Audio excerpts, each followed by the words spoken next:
সাবেক মন্ত্রী ও চট্টগ্রাম ১ আসনের সাবেক সংসদ সদস্য ইঞ্জিনিয়ার মোশাররফ হোসেন আর নেই। বুধবার সকাল ১০টা ৯ মিনিটের দিকে রাজধানীর একটি বেসরকারি হাসপাতালে চিকিৎসাধীন অবস্থায় শেষ নিঃশ্বাস ত্যাগ করেন তিনি। মৃত্যুকালে তার বয়স হয়েছিল ৮৩ বছর।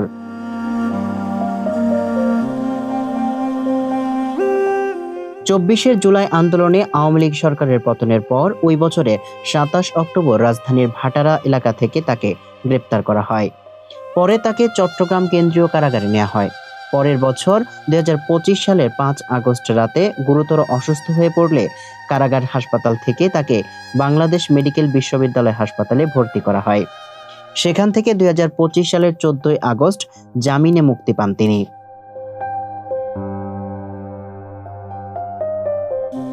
১৯৪৩ সালের ১২ ফেব্রুয়ারি চট্টগ্রামের মিরসরাইয়ের ধুম গ্রামে জন্মগ্রহণ করা মোশাররফ হোসেনের বেড়ে ওঠা ছিল এক সম্ভ্রান্ত পরিবারে।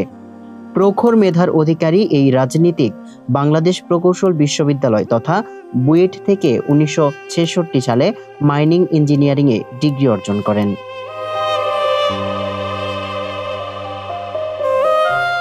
প্রকৌশলী হিসেবে উজ্জ্বল ক্যারিয়ার গড়ার সুযোগ থাকলেও তিনি বেছে নিয়েছিলেন গণমানুষের অধিকার আদায়ের সংগ্রাম।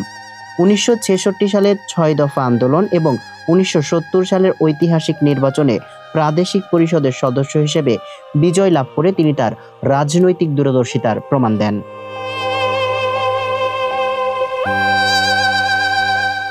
১৯৭১ সালে মহান মুক্তিযুদ্ধের সময় বীরত্বপূর্ণ ভূমিকা ছিল অনন্য।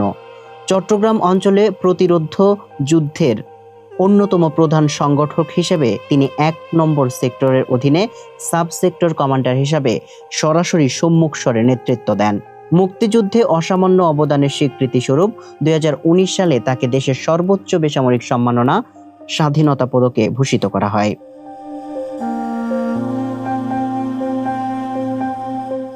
১৯৭৩ সাল থেকে শুরু করে ২০১৮ সাল পর্যন্ত তিনি মোট ৭ বার জাতীয় সংসদ সদস্য নির্বাচিত হন।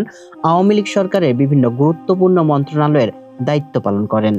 সামিউল ইসলাম, মানবকণ্ঠ।